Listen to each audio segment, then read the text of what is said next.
Bonjour à toutes et à tous, j'espère que vous allez tous et toutes bien. On se retrouve aujourd'hui pour parler du titre Daredevil, scénarisé par Bendis et dessiné par Alex Maliv. Un titre qui, alors pour moi, alors c'est dans la collection Marvel Deluxe, et Daredevil pour moi était un personnage que, comment dire, c'est pas un personnage qui m'intéressait, parce que j'ai bien intéressé avant. En effet, parce qu'avant, voilà, j'étais plus côté d'ici.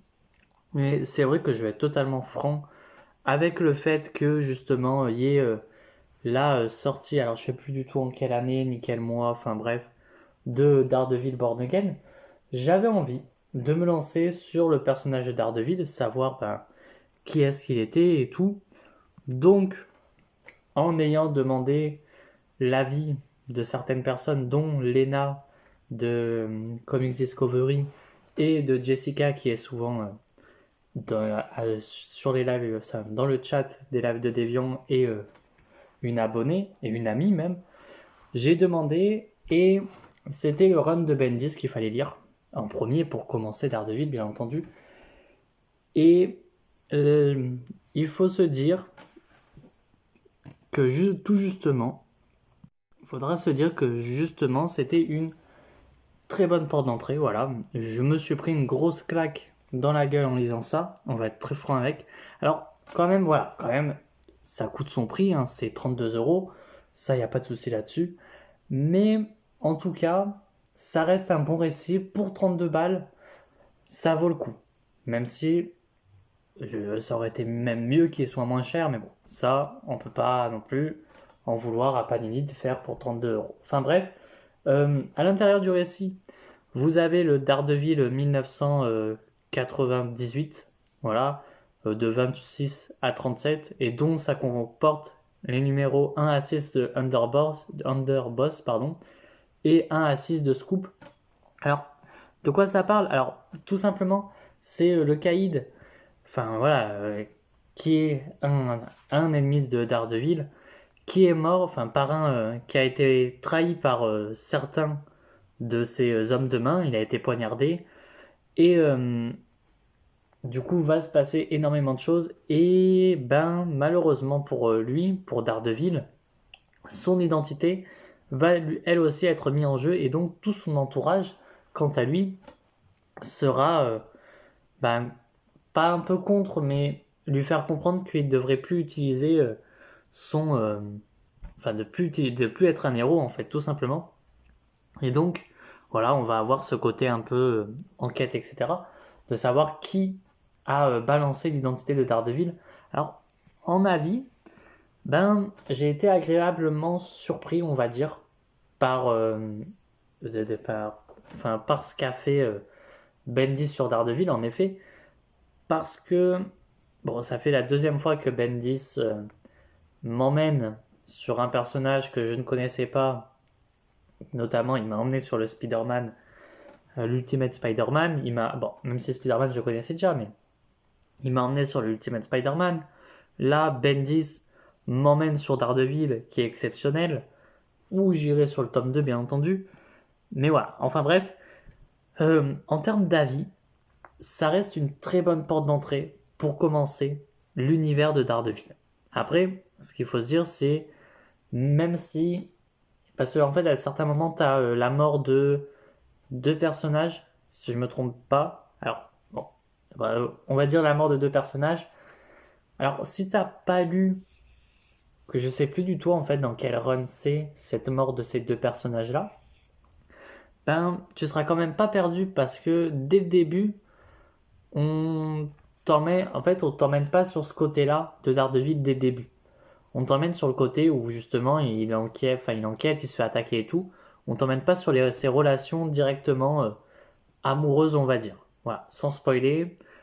Voilà, il y a des choses qui sont faites, voilà.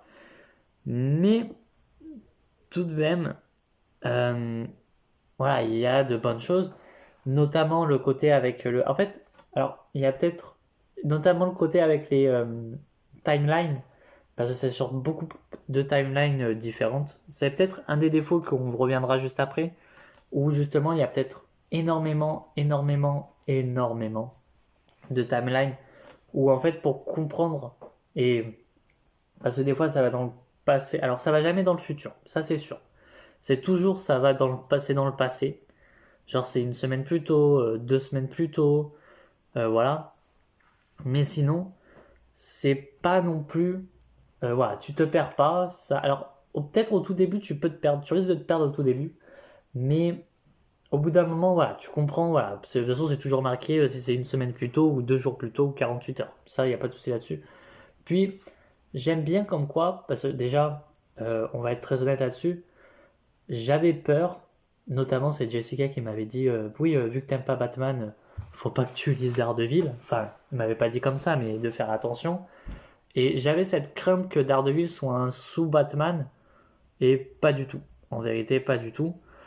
Euh, et ça reste un super bon personnage en vérité. Ses relations avec les autres personnages, je les trouve superbes. Même la relation qu'il a avec le caïd, tu vois, on te fait comprendre qu'il y a une femme, enfin une relation. Attention, c'est pas une relation amoureuse, mais une relation entre deux personnes. Elle est superbe, je trouve, cette relation. C'est pas genre en mode ils te la font parce qu'il faut la faire. Tu vois, c'est vraiment elle est. Alors, on te fait comprendre qu'elle est déjà posée parce que voilà, c'est en fait tu rentres déjà dans l'univers déjà bien établi de Daredevil. T'as pas tout de suite. Alors, t'as pas tout de suite l'origin story, mais j'ai envie de dire, tu l'as parce qu'à un moment donné, euh, à cause du fait que Daredevil, enfin Matt Murdock, ait son identité révélée au grand jour, tu as le côté où dans quelques bulles de phrases, on t'explique comme quoi voilà. Il y a des produits chimiques qui lui ont été aspergés dessus, enfin sur Matt Murdock quand il était jeune, et donc c'est pour ça qu'il est devenu Daredevil. Là, il n'y a pas de souci. Après, j'aimerais, et je ne sais pas du tout où trouver ça, peut-être que ceux qui connaissent Daredevil, alors je sais comme quoi dans le run de Zadarsky, tu as l'origin story dès le premier tome de Daredevil, mais j'espère que Bendis va nous montrer de l'origin story de Daredevil quand même. Ça reste un petit point, tu vois, que j'aimerais que Bendis nous en donne un peu. Après, les dessins, je trouve, c'est pas un point négatif ni positif, c'est les dessins, je trouve, qui sont assez compliqués au début à suivre. Dès que j'ai ouvert le bouquin, j'ai eu peur.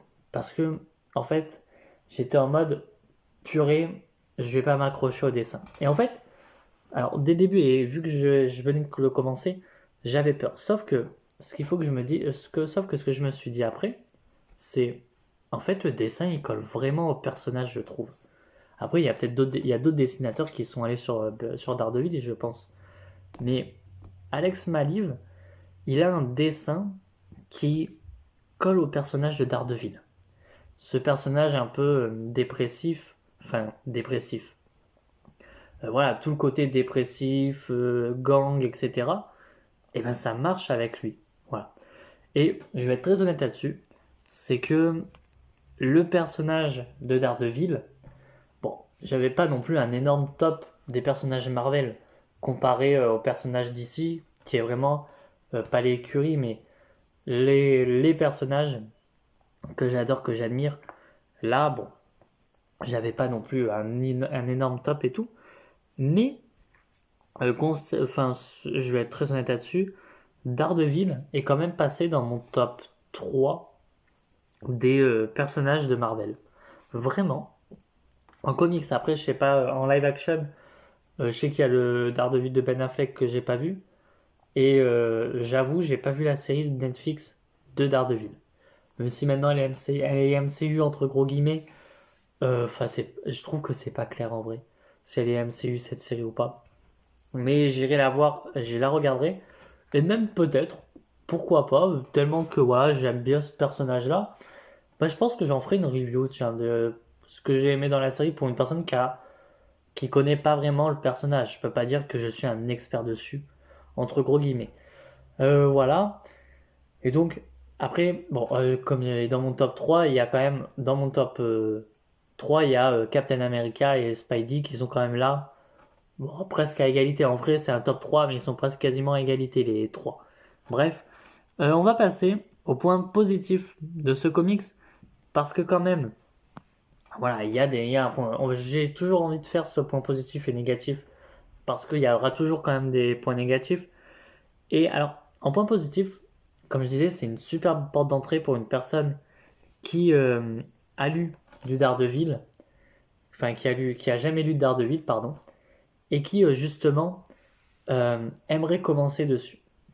Après, il y a peut-être un léger défaut, c'est je me dis moi je connaissais quand même le personnage avant. Je partais pas non plus, je partais sur de nouvelles bases, oui, mais c'était pas non plus en mode voilà, je ne connaissais rien du tout, je ne savais même pas qui c'était. J'étais surtout en mode bah tiens comment ça s'appelle, je ne le connais pas entre guillemets, mais je connais des choses quoi. Là, c'était plus surtout ça. Mais bon, bref, ça reste une bonne porte d'entrée. Même je pense qu'une personne qui n'a jamais lu de Daredevil peut commencer dessus. Enfin, en tout cas, c'est ce qu'on m'a dit pour commencer Daredevil. Donc bon. Après, euh, tout le côté enquête, c'est ce que je veux voir. Parce que voilà, j'ai envie de voir ce côté enquête. Alors, peut-être qu'on n'a pas le côté avocat, mais ça, c'est pas si grave. On l'a au début, mais plus après. Mais c'est pas pour autant qu'on te fait dire comme quoi, voilà, Daredevil est un super avocat, on voit jamais le truc avocat. Là, on t'en parle presque pas, on le voit des fois aller travailler dans son cabinet, etc. Mais bon. Mais sinon, t'as tout le côté enquête, c'est ce que j'aimerais. Ce côté enquête dans ce comics, c'est ce que j'aimerais énormément voir dans un comics Batman. Là, ce que j'ai vu dans Daredevil, c'est ce que j'ai vu dans justement tout le côté ce que j'ai vu dans Daredevil, pardon, c'est ce que j'aimerais voir dans Batman. Enfin bref, voilà. Il y a aussi cette relation avec toute la relation qu'il y a entre comment il s'appelle, Matt Murdock et Foggy, que j'aime bien, elle est bien faite, tu vois. C'est pas des relations, enfin même si je sais qu'elle était déjà établie, hein, c'est son meilleur ami, etc. Mais elle te fait pas chier en fait. Ça te fait pas chier cette relation, que tu la connaisses ou pas. Parce que je me dis en même temps, dans un comics, tu peux toujours avoir des relations qui sont ajoutées comme ça, sans pour autant les connaître entre gros guillemets. Alors imagine un jour, dans un comics, je sais pas, Flash, bah, notamment voilà, pour reprendre l'exemple d'un comics Flash, où dès le tome 1 des New 52, on te fait comprendre que Barry Allen a un meilleur ami du nom de Emmanuel je ne sais plus quoi, et qui peut se cloner. Bah oui, tu vois, c'est pas dérangeant. Et même là, tu vois, c'est pas dérangeant. Puis, cette relation, elle est bien faite. Et t'as tout le côté aussi, alors, même si, malheureusement, j'aurais aimé qu'on t'en parle un peu plus, t'as tout ce côté avec, justement, comment il s'appelle mince, j'ai oublié le nom. Tout le côté, je vais me souvenir de ce prénom, de ce nom. T'as tout le côté avec, oh là là, je vais m'en souvenir, vous inquiétez pas. Euh, bref, je vais revenir après. Tout le côté avec le caïd, il est bien fait. Je trouve la relation avec le caïd, elle est bien faite. On te fait comprendre comme quoi Daredevil a des relations. Enfin, le connaît, lui connaît Daredevil et ils veulent protéger. Enfin, protéger son identité. Non pas pour, voilà, mais pas être gentil. Mais c'est surtout pour que ça soit lui qui le descende en fait. Tout simplement. Le côté, voilà, avec les relations amoureuses, je pense que c'est ça que je voulais dire. Je l'aime bien, même si j'aurais aimé qu'on nous en parle plus, même si tu vois à la fin. En fait, je pense que ça aurait pu être mieux si on avait déjà j'avais lu ce petit côté avec la mort des deux personnages. Je ne dirais pas qui. Alors très bien, je suis en mode oui, la mort elle était enfin nous dire qu'en quoi ils sont morts et enfin tout le côté où Matt Murdock est pas bien, etc. Et on va me dire non mais les deux ils sont vivants, j'en sais rien. Enfin bref, je ne peux pas, j'ai pas envie d'en spoiler. Mais ouais, elle est hyper intéressante et je trouve que tout le côté avec Daredevil qui est justement, comment il s'appelle, qui est dépressif à cause de ses deux morts. Et puis il a même, enfin pas des visions, mais il voit toujours le meurtrier. Bon, de toute façon, c'est pas un spoil de vous dire que c'est le meurtrier en sachant qu'on voit, on revoit des petits flashbacks, un léger flashback où ce fameux meurtrier les tue. Même si, au départ, du coup, on ne te le présente pas, et on te le dit qu'à la fin qui c'est. Mais bon, c'est pas grave. Enfin bref, on va passer au point négatif. Voilà, même si, voilà, très bon, même si avant tout, ça reste un super comics. L'un des points négatifs, alors comme je disais, c'est le dessin, mais le dessin, après, voilà, après plusieurs réflexions, il y a peut-être ce côté où justement, euh, ben, si t'as peur du dessin, ça va être très compliqué. Puis même le dessin, tu vois, alors pas il fait sale dans le sens où, enfin, t'as l'impression qu'il sait pas dessiner, mais le côté tout, enfin, quand tu essayes de rentrer, t'es en mode, oula, qu'est-ce qui va se passer? Il y a peut-être le méchant, enfin, je sais plus son nom, euh, je le trouve pas très intéressant en réalité, même s'il est super bien fait, hein, attention, mais ouais, je le trouve pas non plus intéressant au possible. J'aurais préféré qu'on ait le Caïd. Bon, c'est pas un spoil de vous dire que Caïd est mort, je vous l'ai dit dès le début, mais de toute façon, c'est dans le pitch de base, hein. Et puis, c'est la première page où tu vois le Caïd au sol, hein. Mais bon, ça reste très bon. Voilà, après, il n'y a pas tant de points négatifs que ça. En vrai, j'en trouve pas tant. Il y a peut-être le côté où, oui, justement, j'aurais aimé comme quoi on voit, justement, comment il s'appelle? Matt Murdock, voir. En fait, j'aurais aimé qu'on voie tout ce côté avec les deux personnages qui sont morts dans le passé et qu'on nous les montre, on montre leur mort. Vraiment, tu vois, comment ça l'a touché, etc. Bon, après, c'est pas si grave que ça. Voilà. Euh, Après, en vérité, bon, voilà, on va passer à la note finale, globale du titre. Et parce qu'en vrai, j'ai pas tant de points négatifs à dire que ça. Ça reste un très bon run dans l'ensemble. Ça reste une très bonne porte d'entrée, je trouve, pour l'univers. Voilà, pour quelqu'un qui a envie de lire du Daredevil, et bah franchement, faut aller dessus. Et là, bon, je vais faire une très légère partie spoil. Parce que je me dis que, en fait, j'ai plus envie d'en parler. Parce qu'en vérité, alors ça va être déjà spoil. Je mettrai un timecode où justement, pour ceux qui veulent pas être spoilés, euh, bah voilà, et où il y aura la note juste après. Enfin voilà, où la note arrivera. De toute façon, je dirai dès que je passe en partie où il y aura plus de spoil, je le dirai pour, voilà, pour être sûr. Mais voilà, donc là, ça va spoiler. Donc je vous laisse aller jusqu'au timecode, ceux qui veulent pas être spoilés. Et maintenant, ça spoil. La mort, maintenant ça spoil, la mort de Karen, c'est ça, hein, c'est Karen si je me trompe pas.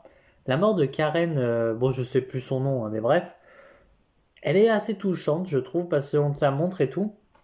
Mais la mort d'Electra en vrai, je me suis pris dedans. C'est un truc de malade. En vrai, quand on nous a dit oui, enfin dans le titre, on nous dit oui, Electra est morte, etc. Enfin voilà, tuée par Bullseye si je me trompe pas. Bah au départ, ça m'avait pas réellement touché plus que ça. J'étais en mode bon, elle est morte, enfin c'est pas intéressant. Et là, le fait que justement ce personnage meurt, enfin Electra revienne, et ben quand même ça m'a fait quelque chose en fait. J'étais en mode wow, enfin tu vois, en mode mais qu'est-ce qui se passe? Enfin, genre elle devait être morte et tout, tu vois, alors que moi je ne savais même pas. On part sur un tome 1, j'aurais pu être en mode oui, enfin, c'est juste il a des souvenirs d'une autre vie, etc. Tu vois, ça aurait pu être ça. Mais franchement, j'aime bien ce retour d'Electra et qui, tu comprends comme quoi Matt Murdock est toujours amoureux d'elle, qui veut pas vraiment l'avouer sans pour autant, enfin, il veut pas se l'avouer à lui-même et tout. Mais franchement, c'est un putain de une bonne idée de la faire revenir, je trouve. Alors peut-être qu'il y aura des surprises et peut-être qu'on me dira, oui, mais tu vas voir. Alors, j'aimerais ne pas être spoilé non plus sur le titre, hein, bien entendu. Après, bon, je me dis, ça peut arriver que sans faire exprès, je sois spoilé. Mais bon, c'est pas si grave que ça. Enfin, en tout cas, pour moi, ça serait pas si grave d'être spoilé. Mais, ouais, franchement, la mort d'Electra, en plus, on te l'a dit plusieurs fois. Après, je me dis, on te la montre plusieurs fois, la mort d'Electra. je me pose la question si réellement tu ne teases pas dès le début que, tu vois, on te montre vraiment la mort d'Electra plusieurs fois pour qu'un nouveau lecteur puisse être touché par cette mort. Tu vois, en mode, oui, tu vas être touché, etc. Mais franchement, bah, elle me touche. Elle me touche réellement. Et puis, voilà, enfin, la revoir après, même si moi je la connais pas, franchement, c'est assez cool. Voilà. On va passer à la note. Voilà, c'était juste pour dire ça. On va passer maintenant à la note. Et en note, je lui mettrai quand même 4,5 sur 5. Parce que il y a ce petit côté où il te manque des infos. Après, pas si grave que ça, les informations, attention. C'est pas des informations qui, pour un nouveau lecteur, c'est pas si grave de pas les avoir. Mais je trouve que pour un nouveau lecteur qui n'a pas les infos. En fait, une personne qui a du mal dès le début avec le dessin et tout, ça peut être galère. Après, comme je dis, ça reste une très bonne porte d'entrée, comme on me l'a dit, comme Lena et Jessica me l'ont dit, c'est une très bonne porte d'entrée pour commencer l'univers de Daredevil. Et franchement, ben, elles n'ont pas menti. C'est vraiment une très très bonne porte d'entrée. Et voilà, puis franchement, j'irai sur le tome 2. Après, alors, je me dis que potentiellement, j'irai au mois de mars sur le tome 2. Alors, au moment où je tourne la vidéo, on est le 1er mars, mais dans le mois de mars, peut-être que j'irai sur le tome 2. Franchement, je vais pas tarder à y aller dessus. Là, c'est encore frais dans ma tête. Le comic, c'est encore frais dans ma tête, donc j'ai pas du tout envie de louper le coche et de me dire, bon, j'attends le mois d'avril-mai pour acheter. Après, bien entendu, il y a énormément. Après, si on pouvait aussi acheter tous les comics qu'on voudrait, faudrait être riche. Mais franchement, il y a vraiment beaucoup d'achats, notamment là, de ce que je viens de voir là, au moment où je tourne la vidéo, le Fantastic Four Omnibus, il est repoussé encore à fin mars maintenant. Euh, Ça va être galère. En fait, je pense que Fantastic Four, je vais vraiment me mettre en tête qu'il sort pas. Et enfin, il va sortir, hein, je pense. Mais en mode, il sort en avril. Même si en avril, purée, en avril, il y a aussi beaucoup de choses. Alors là, parce que là, je vous dis, en mars, va y avoir Lazarus, tome 2, l'intégral tome 2 chez Urban. Va y avoir le Dawn of Green Arrow, si je ne me trompe pas. Le Chronicles, enfin, comment il s'appelle? Le Flash Chronicles. Et alors, le World Finest, j'ai déjà précommandé enfin, hier, donc le 29 février, ou à un moment où je tourne la vidéo. Donc en vrai, j'ai déjà payé hier. Voilà. Mais franchement, ça me fait un peu, pas flipper, mais me dire quand c'est qu'il va sortir. Après, je me dis, s'il est repoussé en avril, là, j'achète le tome 2. Mais ouais, peut-être que j'achèterai rapidement le tome 2 aussi. Voilà. Enfin bref. Voilà, une très bonne porte d'entrée pour commencer l'univers de Daredevil. Vraiment. Franchement, n'hésitez pas à y aller. Ça vaut vraiment le coup. Et justement, bah, ça, je continuerai, je pense, à lire du Daredevil. Parce que Daredevil, c'est un personnage qui n'a jamais, alors de ce que on m'a dit, n'a jamais eu, alors il y a peut-être eu des mauvais runs, hein, attention, hein, mais allez, on va dire, on va trancher la poire, on va dire il y a 3/4, voire plus de 3/4 des bons runs de Daredevil, et après les autres mauvais runs, je pense qu'ils doivent pas beaucoup exister. Daredevil, en plus, c'est un personnage qui a quand même une petite fanbase et qui est assez intéressant. Ah oui, en plus, j'ai non, mais en fait, là, je viens d'y penser. J'ai aussi le Captain America tome 2 Sentinel of Liberty, si je me trompe pas, à acheter. Que j'en ferai aussi la review, c'est sûr. Parce que en vrai, j'avais essayé de faire la review du tome 1 et j'y suis même pas arrivé parce qu'il n'y avait pas grand chose à dire. Donc je ferai peut-être 1 et 2, je relirai le tome 1 et je ferai le tome 1 et 2. Enfin bref, voilà, Daredevil de Bendis, Under the Boss et un comics hyper intéressant à lire. Allez l'acheter, franchement ça vaut le coup. Et moi je vous dis à très bientôt et à très vite pour de prochaines vidéos. Allez, ciao tout le monde.